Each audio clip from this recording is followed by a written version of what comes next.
So I hear you. what more could I ask for, really? And now we're getting back to it. So Yeah, slowly but surely. Did you get your vaccine? I did. I got my second shot. Yeah, I got Yesterday mine. was my 2 weeks. So Awesome. Which one'd you get? I got the Moderna. Yeah, my wife got the Moderna. I got the Pfizer. I was really lucky. I had no side effects whatsoever.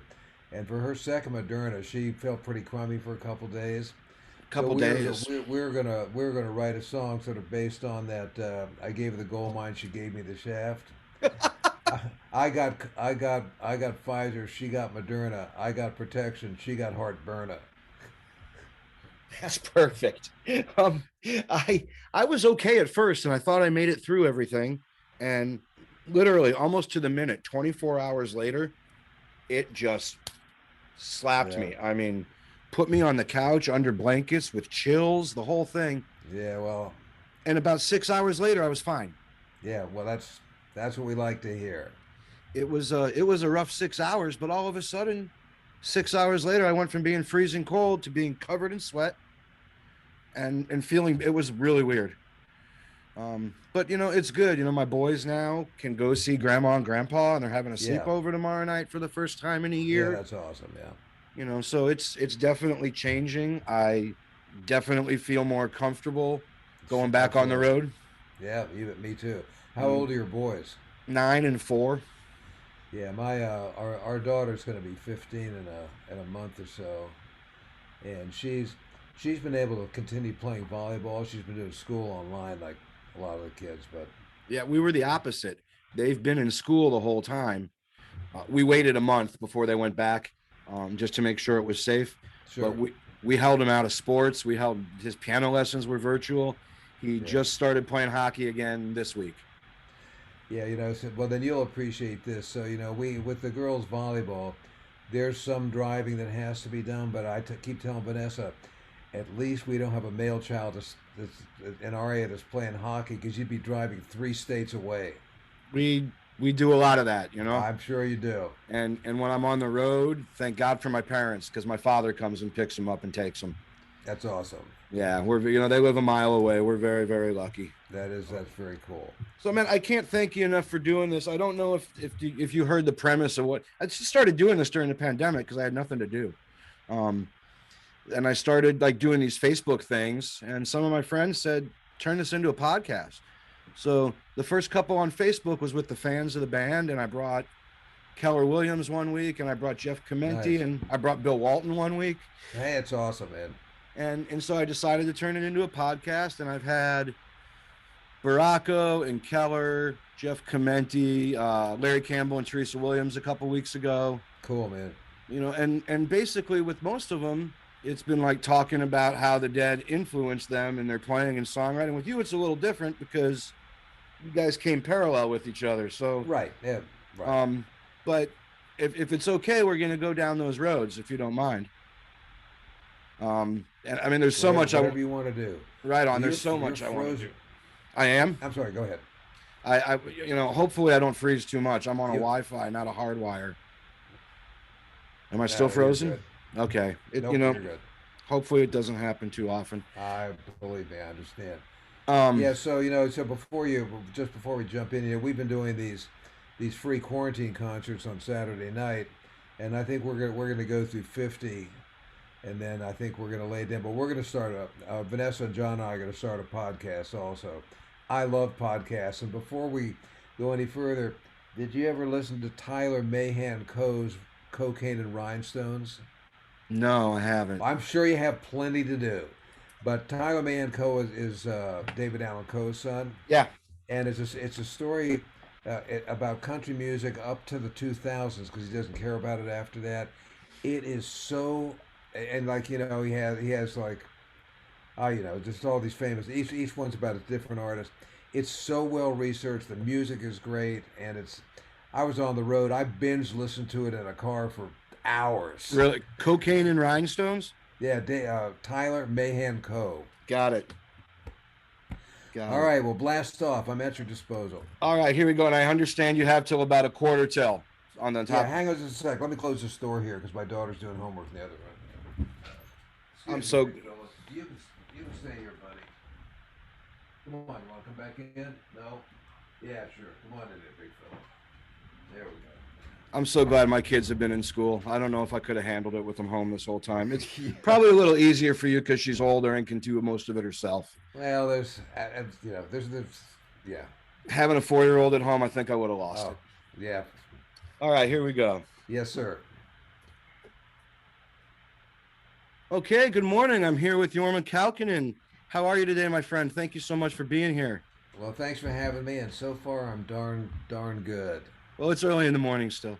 Yeah, it's a lot can happen, right? You're home. You're on the ranch in Ohio, I presume. I am home. I'm on the ranch, and I'm looking out the window. It's actually a lovely day today. It's going to be in the 80s, which is Beautiful. cool because it was like 17 degrees 10 days ago. It's been pretty crazy up and down this year. How you been spending your time? How you been keeping sane during all this, not being able Well, to go out? I've been doing, like a lot of guys that teach, I've been doing lots of Zoom stuff, of course. Excuse me, the ranch has been closed. I've actually had a couple jobs in the last year, not many, but just enough so I can keep my identity. But mostly we've been doing our Saturday night quarantine concert series, free live stream from the ranch. And, other than that, I got my lawnmower running, took a motorcycle ride. Yeah, no, just trying to keep my sanity. But it looks like we're opening up a bit. I got some jobs coming up, and Yeah, we're finally getting out there at least a little bit outdoors. a little It's bit. Yeah. better than nothing. And if I'm not mistaken, you had a new album coming out during all this too, did you not? Yeah. Yeah. That probably should have been at the head of the list, but it's been a while, so I'm starting to take it for granted. So my buddy John Hurlbut he's our ranch manager. He and we've been friends for 40 years, and we spend time playing together. We both play and we hang out and this and that, and over the years at the ranches, we've done still different ranch projects before the quarantine. Like we have a little restaurant, so we did faux dinners, we did this kind of dinner, that kind of dinner, and Johnny and I would play for the lunch and dinner set. So originally my thing was that just for me to be able to not be Yorma the front man was so cool. I just tell him, well, just throw stuff at me and let's see what happens.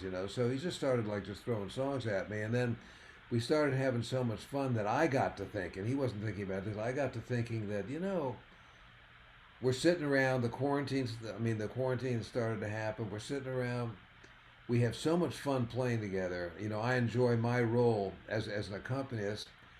I'm going to produce an album.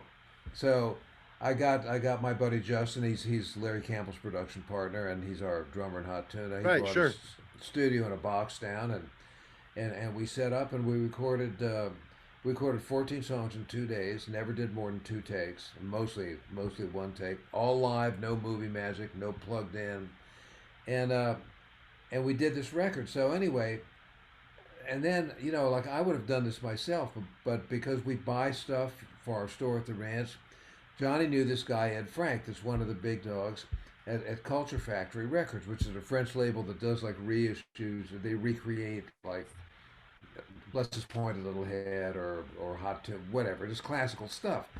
And so he was talking to Ed, and Ed goes, "Well, how would you like it if we put your record out?" And we're going, "Well, yeah, we would like that."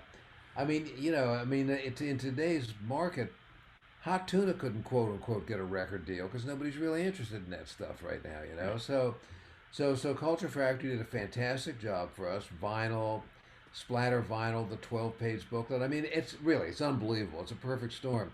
Now Johnny, he's been playing music for most of his life, but he's never danced in the quote unquote commercial Right. venues that I have. I don't think he even realizes how unbelievably special it is that we were allowed to do this. But anyhow, yeah, so we did the record. Our volume one came out, I guess it's been like 4 or 5 months now. We have volume two coming out in July. Oh, all right. The rest of the sessions. And in any case, we've just been having a great time with it. And at some point, when I go back out on the road again, I'm going to take him with me, and we're going to insert what we do into the middle of my set. That's excellent. And the album's called The River Flows, correct? The River Flows, correct, yeah. And volume 2 will be The River Flows Volume 2? That is correct, exactly. That's so perfect. Well, that's great. I'm glad you've been able to keep busy and you're still putting out music. You have so much going on, I know. But today we're going to have to kind of stay in I could talk to you for hours about stuff, but today we're going to stay with the Grateful Dead thing. Well, we can always talk another time. Let's Maybe do the dead. Let's do the dead thing. maybe on an airplane on the way back from Jamaica, we can have another conversation. That was Who a good one. knows? Who Uh, knows? so, like I was telling you earlier, I started doing this with people on Facebook and turned it into kind of an idea where we really dig deep into the influence of the Dead on professional musicians from all genres. And I've talked to people from country and bluegrass and rock and soul and blues all over the place. But I got to say, it's a real honor to have you here. Um, this show's really dissecting and honoring a style of music that you were part of birthing along with the Dead. When people think back on that scene, it's the Dead in the airplane that first come to mind. Right. So I'm going to ask you the first question I ask all my guests, but I know your answer will be a little different. When did you first come across the Dead? When did you first get turned on? Well, I guess I first met Jerry in '62 when I moved to California, and he was always a very inviting kind of guy. So he made the new guy feel welcome in the scene. It was a very inviting scene back then.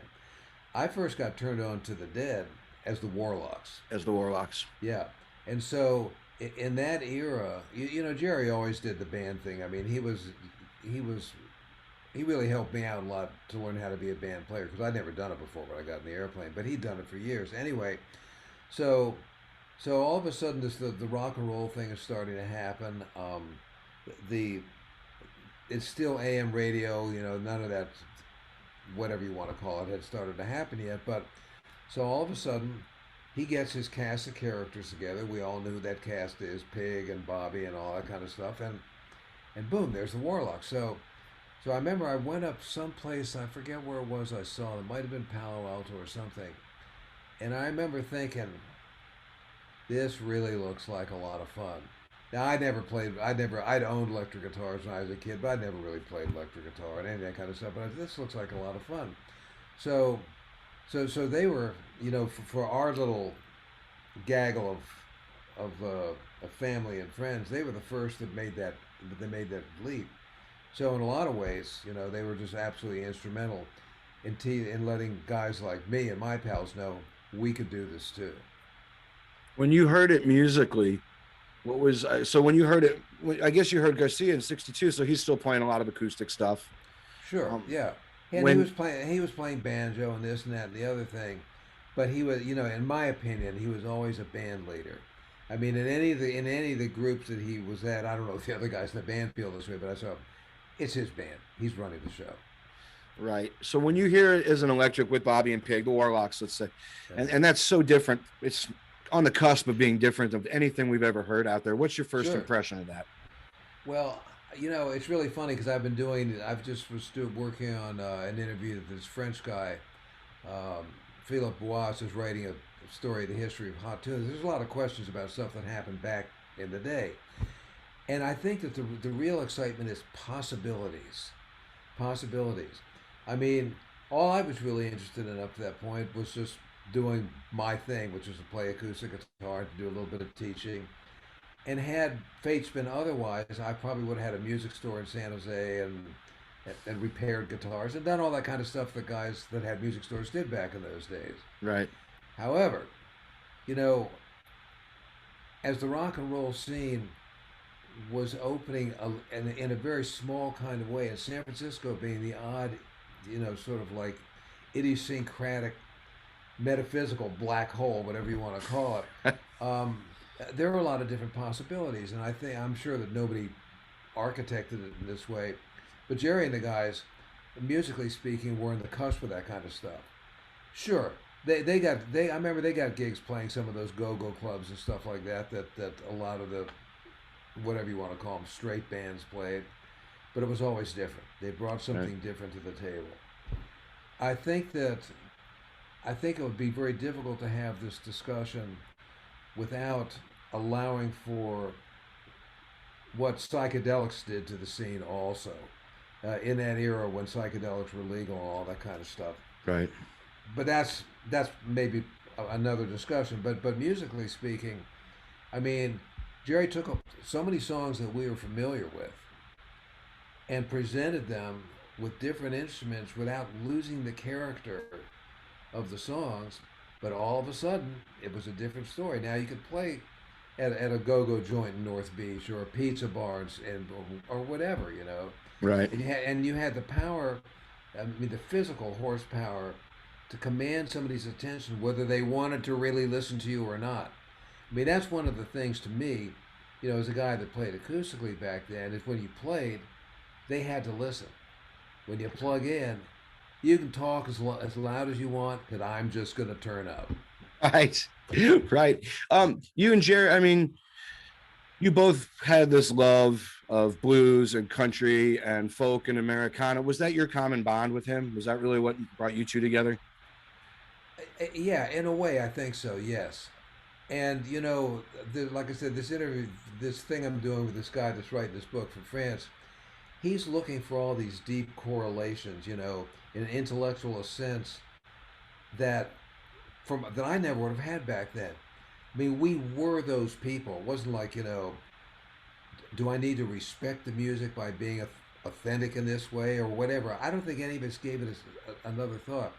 A guy like Jerry that was so educated in the source of the music, you know, there was that purity that came through. He didn't have to sound like something from a Harry Smith collection. Right. He always sounded like Jerry.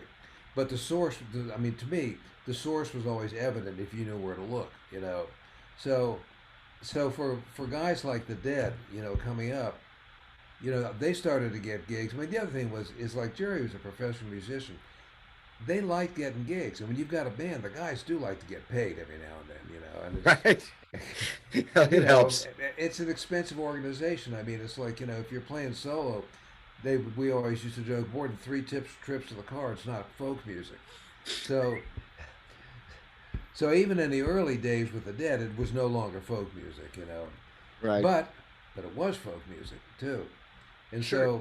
so I think, and I'm not sure that what they did could have happened in the same way in any other place in San Francisco, because San Francisco is such a confluence of ley lines or whatever. I mean, it's just a bizarre place. Right. Not that bizarre anymore, but it was back then. And So, yeah, I'm sorry, go ahead. you were living in Santa Clara in that early time. Were you just coming up all the time and going back and forth? Right. Well, in 1965, I moved to San Francisco, but before then, well, we joke about this a lot. One of the reasons it was such a big deal when, let's say, somebody came down from Berkeley and played at the Folk Theater or something in San Jose was most of us didn't have cars yet because you Right. just didn't have the money for them. So for me to make a trip to San Francisco, for example, which I did on a number of occasions to play with Janice and stuff like that, required like required like a 6 hour bus trip because the bus stopped like every 2 miles. So so so even though like it's such a tiny community back then because none of us had the transportation readily available, it was a big deal. So Wow. anyhow, yeah. So when Jerry and the guys would show up in San Jose, it was a big deal. It was a bunch of guys actually came down from Palo Alto. Yeah, I know it's only like 10 miles, but it was a big deal back then. Right. Right. Um, when you where should I go? I guess as you're starting to go there and you're starting to turn into the electric and getting turned on to that and forming with the airplane, are you and Jerry, did you and Jerry, for lack of a better term, study together? Did you guys work things out together? Were you helping each other evolve as guitar players? No, I mean I don't think I really could have helped him much in those days, but I will say that as soon as the Warlocks started, and of course they became the Grateful Dead, the guys were really working. They were doing their thing all the time. I remember when I got into the airplane and the guy, I auditioned or whatever you want to call it. And they went, okay, you're in the band. Things were very casual back then. So all of a sudden, so we're playing along. Cantner said you got to get a Rickenbacker 12 string. I got one. Even though it's obviously not my thing. Right. I recognized immediately that I was in mysterious waters. And I do remember that I went to talk to Jerry to find out what he thought that I should focus on as now a band player rather than a fingerstyle guitar player, because one of the things that we used to notice back in the day is two fingerstyle guitar players require thinking. You need to start arranging stuff. Otherwise, there's just too much stuff going on. So that's something that was sort of like weighting down my pea-sized musical brain. And and people go, well, did Jerry ever give you great advice? I said, you know what I remember? He told me leave holes. You know, don't be playing, because I was a lead guitar player. Don't Right. play all the time. You've got somebody else carrying the weight for you. Leave holes. Study dynamics. You know. It's that Miles thing. It's that space between the notes, man. Yeah, right. I like that thing. Him and Coltrane. Coltrane. I can't stop playing because take the horn out of your mouth. It's really easy. We'll say to a keyboard player, I know you know there's 88 keys on there, but you don't have to play them all at once. That's You know? So what would you say? I mean, did you guys realize at that time that you're creating a style of music, both bands, all the bands in the Bay Area scene at that time, you're creating a style of music that would change the landscape moving forward? Were you I even aware of that? I seriously doubt that any of my guys and gals were aware of the changing of the landscape, but we were aware that we were going somewhere else. I don't think we knew where we were going, but we were going somewhere else. So, you know, Cantor, God bless him, you know, he and Marty had this vision. I had such disdain for popular music back in those days. I mean, I was such an idiot, really, you know, because I was more authentic, you know. But so my wife was asking me something about some Beatles song, and I went, I never really listened to the Beatles. It wasn't my thing. Of the Brit guys, I happen to like the Stones better because they were closer to the stuff that I like.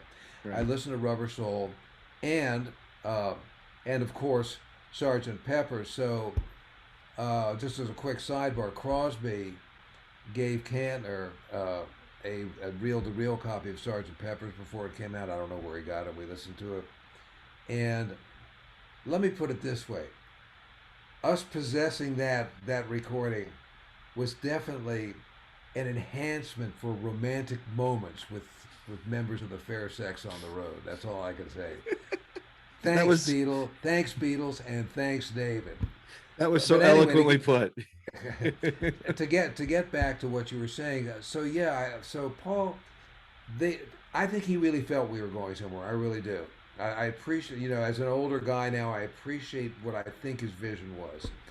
Um, so, you know, he so firmly entrenched in the folk thing, but he recognized immediately that that the electric thing was going to be important. You know, and he took me along for the ride, and I appreciate that. But so as we started to get into things, one of the things that I think had a lot to do with the San Francisco headspace as I saw it, is we really didn't care what anybody else in the rest of the country thought about us. I mean, obviously it's nice to be respected by your fellow musicians, but I think that the San Francisco aggregate vision as a whole, by the musicians that were pretty good, was we're going to do something. I don't know what it's going to be. We don't need to sound like Paul Revere and the Raiders. I want to back up for a second, and I skipped over this.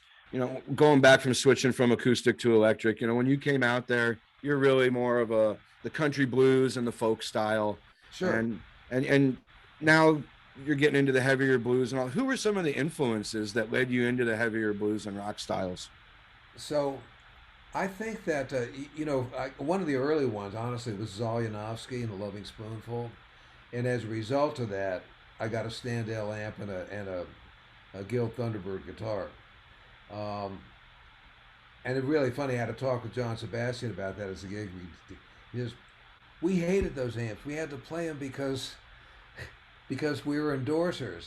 And well, strangely enough, that solid state amp, that's the guitar solo sound on White Rabbit and Somebody to Love. Wow. Who knew? Anyway, but wait, I got sidetracked. Where was I going with this? The people, the Yes, influences. yes, got it right.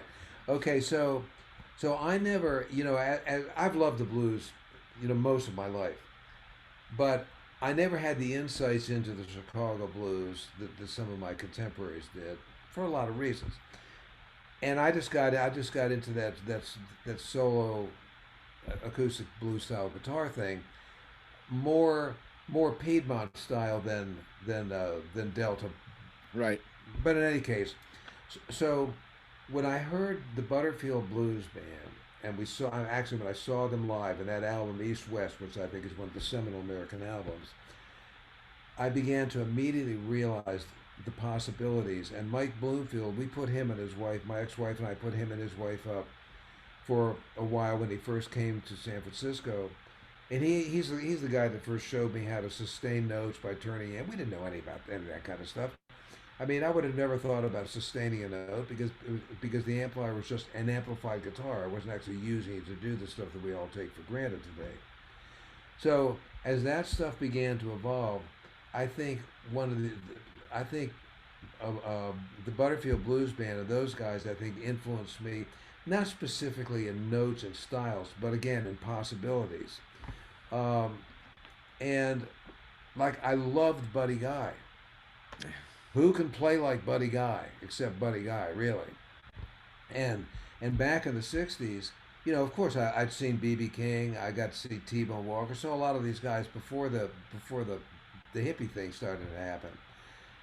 That was a different ballgame altogether because those styles required a band, and I was a solo player. So to think about having to get involved in a band with horns and all this, I mean, it just was not in my universe whatsoever. So yes, I'd listened to all the classic Muddy Waters, Wolf, all those chest releases and stuff like that. And when Jack and I were kids, we sort of played that stuff because we played for dances and we needed materials, but not really. You know, Right. you know. So my muse, I think, really later on, like I said, it started with Bloomfield, and I think when I heard Cream for the first time, I began to realize the possibilities of being able to adapt some of that material into what I would ultimately do on the electric guitar. In the airplane, on the other hand, the guys and gals, we had all these great writers that wrote very out of the box music. And of course, my challenge was not to find a sound. I mean, I didn't think about, well, I'm going to create something that nobody's ever done. I just wanted to create anything that would fit with these weird songs that the people in the airplane wrote. So, so I was kind of forced into learning how to do that kind of stuff, which sort of became more adaptive in my style as I became a more competent guitar player in other realms. Gotcha. Pigpen is so big in the blues. I mean, that's Oh where he gosh, came from. Any, do you guys talk about that? Where you guys have any bond because of that blues? Any influence on each other? I remember I met Pig, I guess, when I first came out there in '62, and he had to be a young teenager then. Pig was such an interesting character. I mean, first of all, back then he was just Blue Ron. He wasn't Pigpen yet. Blue Ron. Blue Ron, yeah. And I remember hearing him play the guitar and just being knocked out because most of the guitar players that I knew coming from the East Coast tended to be more Piedmont style players, and Ron and Pig was such a primitive. It's I mean, in a way, he was even more primitive than John Hammond.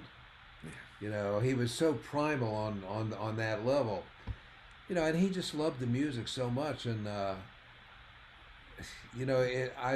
I guess, I mean, we're not going to rewrite history, but I love that era of the Dead when he was an integral part of their sound. That little Farfisa organ and all that kind of stuff. Of course, as we know, the Dead explored cosmic vistas later on, but back in those days, they were a very eccentric blues Blues esque fan. band. Yeah. You you guys are coming up together with all the other bands in the 60s there. You're making your names for yourselves. And again, I'm gonna say it, you're basically inventing a whole new genre as you come up. Uh, There's no rules. Everything is so new. sure, You have no rules at all. This is what we're right. doing. Are your two bands rubbing off on each other? I mean, they're very different musical styles in a way, but are you guys influencing each other in any way? That's a good question, and I'm really not sure that I can answer that. I wish Cantor was still alive because he'd weigh in on this like crazy.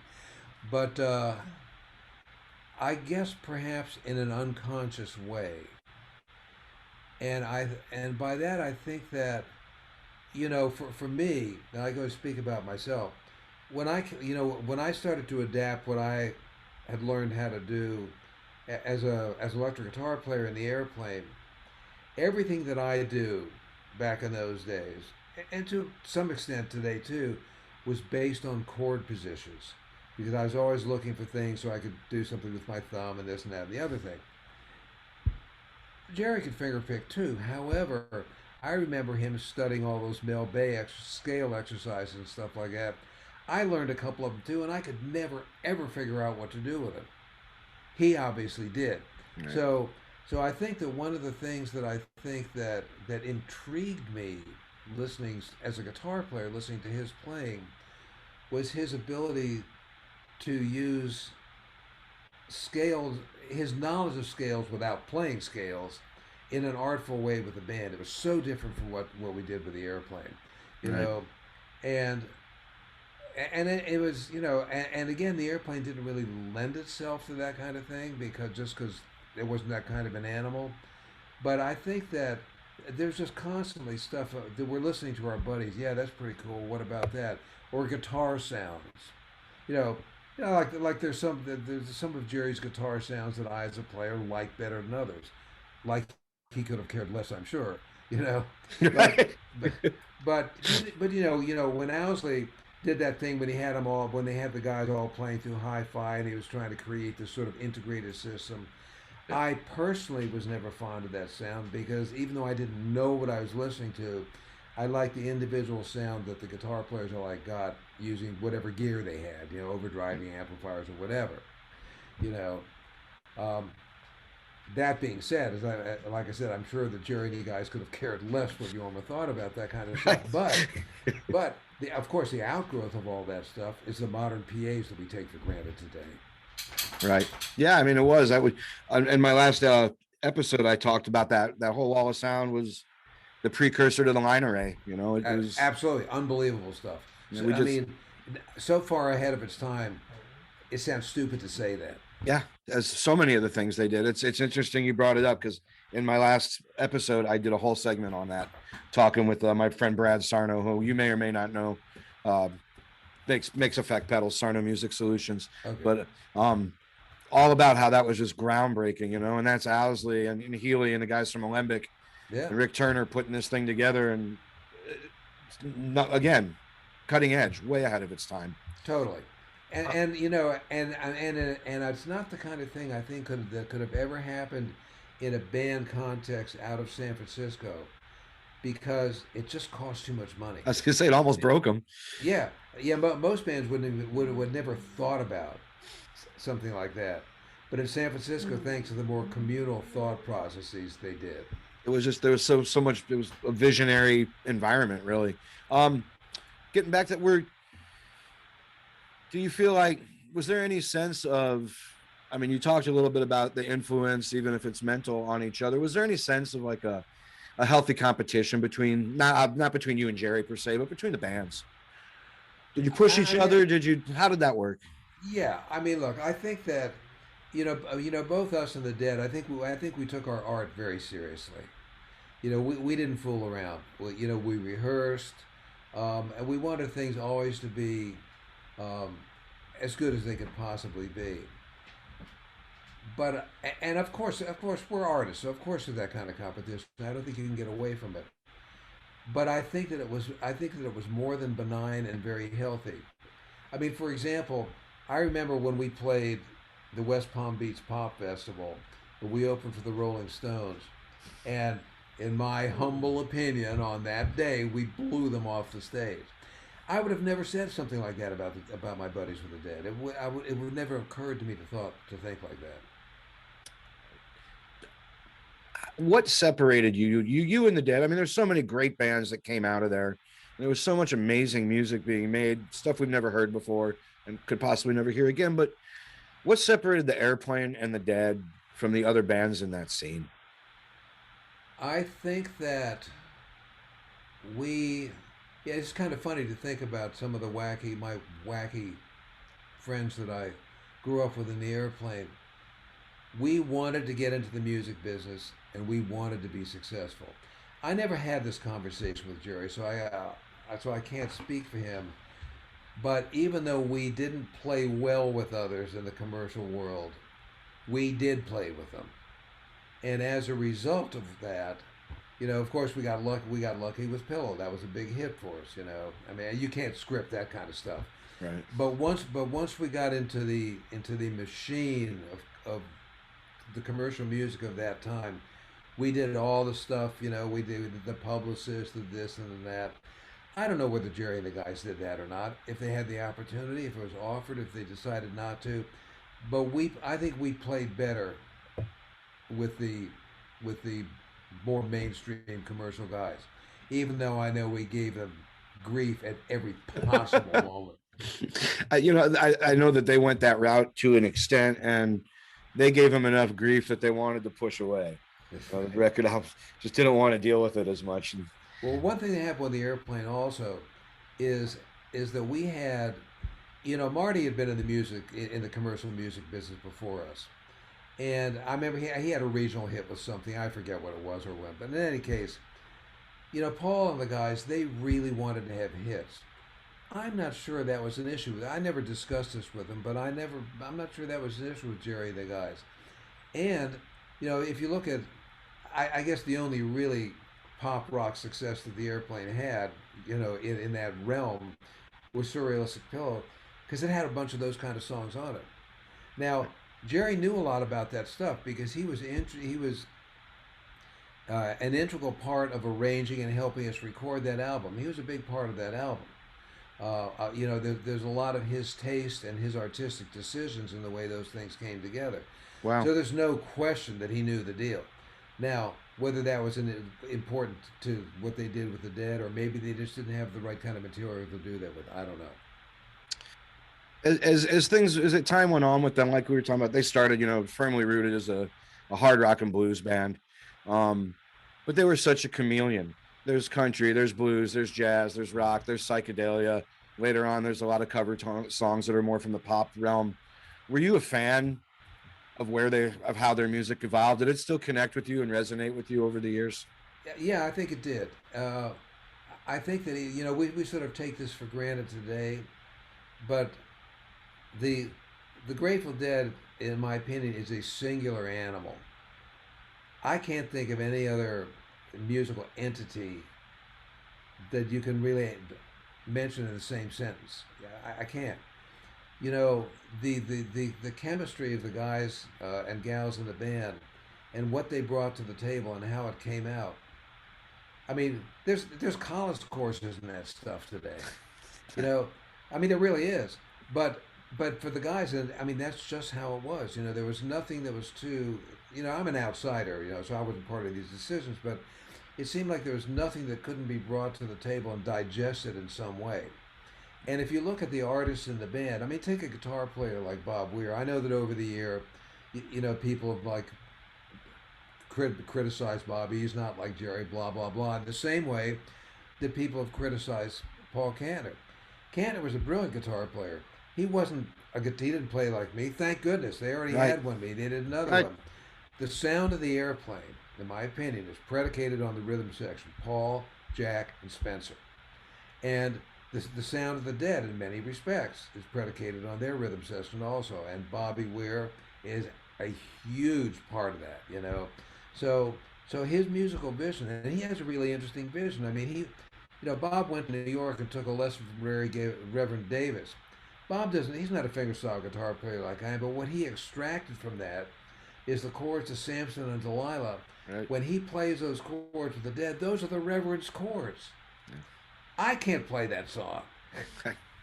I just heard something on the internet. Actually, yesterday, there's some isolated tracks where it's live concert footage, but it's just the isolated track of Bobby's rhythm guitar. It's brilliant. It's different. It is brilliant. Totally. Absolutely.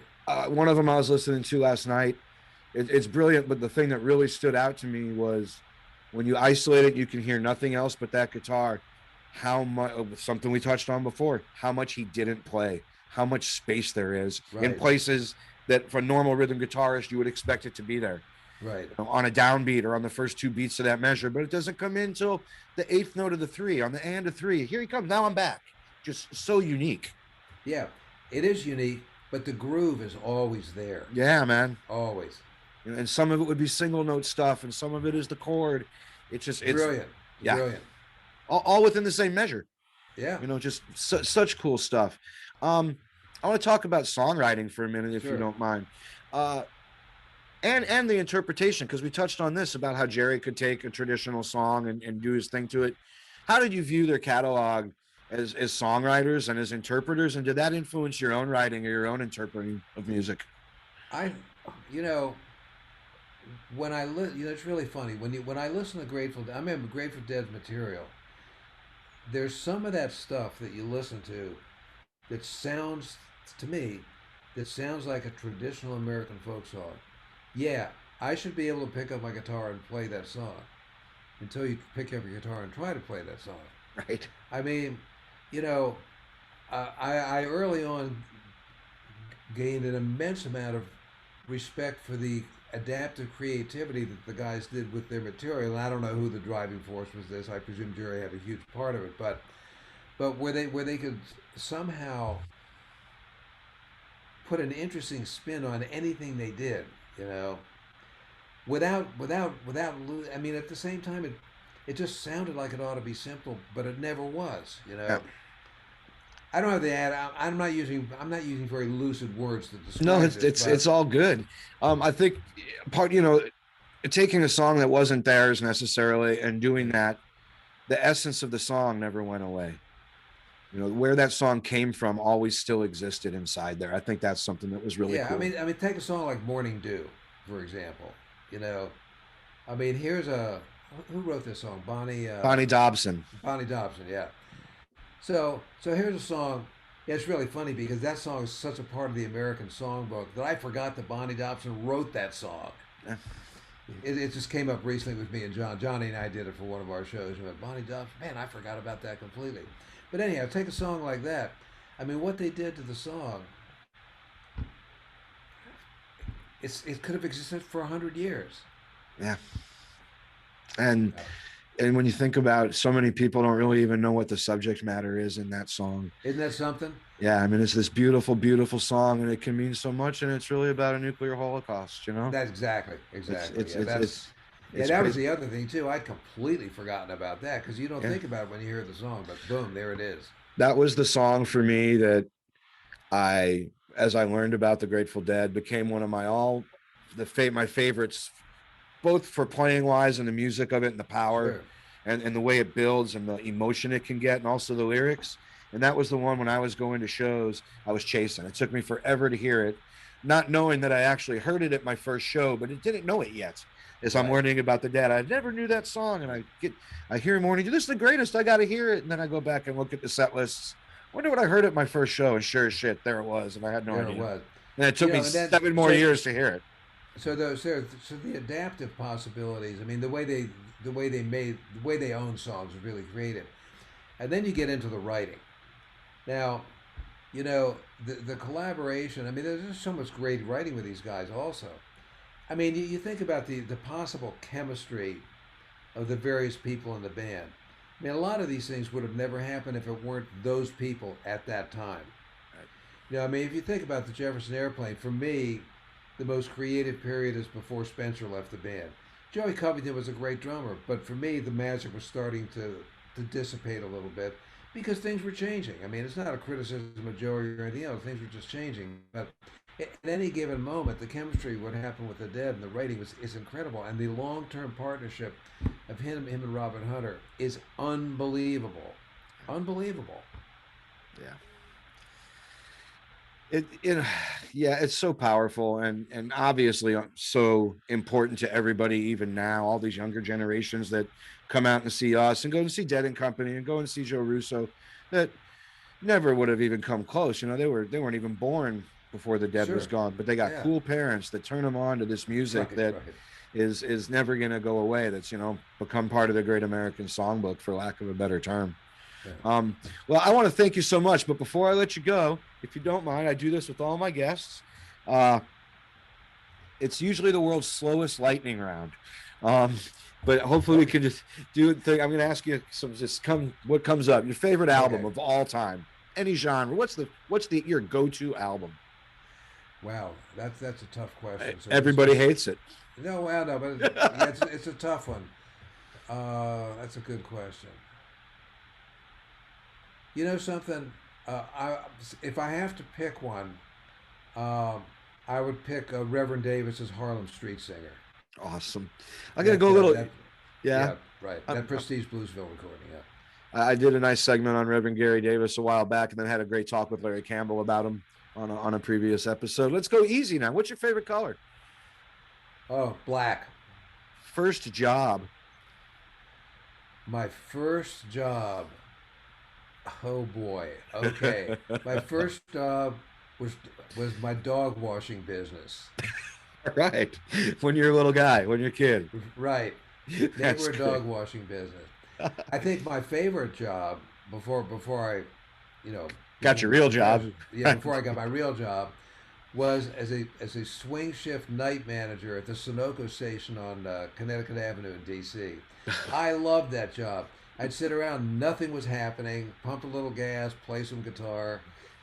Right on. Favorite venue to play Ooh, that's a good question. Favorite venue? Well, I'm going to say right now, because that's all I've been playing is my own little theater at is the the Free Speech ranch. Station. However, having said that, just because I've been doing that for the last year, um, but God, there's so many good venues out there. But I will say, almost any venue in New York City, there's something magical about that energy. You know, I'll say the Beacon because that's probably the most Right. recent of the big venues that we've done. Um, but any venue in the Manhattan in the New York area. I used to love the Roseland. I miss that place. That Oh was a yeah, good. or the Fillmore East or any of those Yeah. places that are Well, that one was a little before my time, but the Roseland I got to play at. right. um, Best city for a day off. Best city for a day off. I would probably say I'd probably say New York. I'd probably say New York. First car. Oh, 1950 Studebaker Starlight Coupe. Color. It was sort of like real dark monkey puke green. But before I took all the chrome off and leaded and primered all the spots, but never painted it again. All right, and for these last ones, I want to go back to those days in San Francisco coming up, and when everything we've been talking about. One word that thinking back to those days, if you don't mind. One word, Jerry, Brilliant. Bob, Mm. Eccentrically brilliant. Phil, Diligent. Billy, Solid. Mickey. Extraterrestrial. I love it. I love it. Pigpen Basic. and Hunter. Wow. Soulful.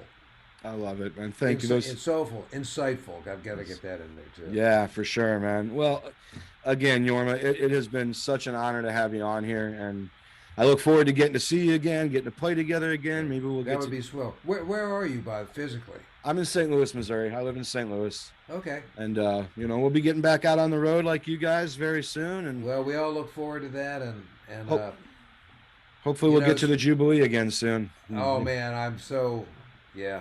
That's a good one for you. You can come and play, and then you can drive home. It is. It also. I bought an RV last year, so I'm going to be touring in my RV. As you know, RVs are three-season vehicles. You can't use them in the winter. Right. But I'll be taking mine on the road next month. Perfect place. You got a spot in there to store the drones. Oh yeah, absolutely. Right on. And then I'm the ultimate house guest. I'll just park in front of your house and use your shower. People love that. You can do it here anytime when you're passing through St. Louis. So the new album that came out is The River Flows Volume 1. Volume 2 will be out later this summer, I believe you said. Yeah, July, I think. And it's all on Culture Factory Records, and you can Yep. look it up through Yorma's website, I'm sure. Stay safe, my friend. Again, thank you so much for your time. Yeah. I appreciate this. Yeah, back at you. It's I love these Zoom things. There's just the two of us. When I do the teaching, it looks like the Hollywood Squares. A lot of work. But it's great seeing you. I hope to see you in person sometime. Stay well. Best of the family. Thank you very much, ladies and gentlemen. That's Jorma Kaukonen. Take care, my friend. Yeah, man.